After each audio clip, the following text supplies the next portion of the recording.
నెల్లూరు జిల్లాలో online cricket betting పై పోలీసులు నిఘా పెంచారు. క్రికెట్ బెట్టింగ్ పై ప్రత్యేక దృష్టి సారించామన్నారు ఎస్పీ అజిత్ వేజండ్ల. బెట్టింగ్ కు పాల్పడుతున్న పాత నేరస్తులపై ఫోకస్ చేశారు పోలీసులు. లాడ్జీల్లో తనిఖీలు చేయగా పలువురు పట్టుబడ్డారు. వారి నుంచి 2,05,200 నగదు, 13 సెల్ ఫోన్లు, ఒక టీవీని స్వాధీనం చేసుకున్నారు.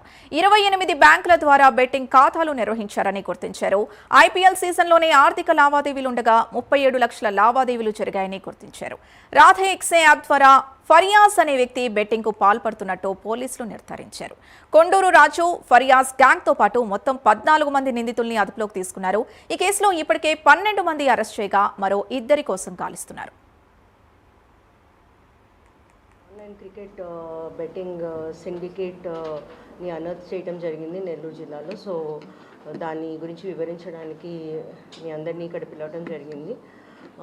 మనకి ఆనరబుల్ సీఎం సార్ డైరెక్షన్స్ మీద అండ్ మన డీజీ సార్ ఇన్స్ట్రక్షన్స్ మీదుగా రెగ్యులర్గా డ్యూరింగ్ దిస్ ఐపీఎల్ సీజన్ మనం బాగా లాడ్జెస్ చెకింగ్ చేయడం జరుగుతుంది.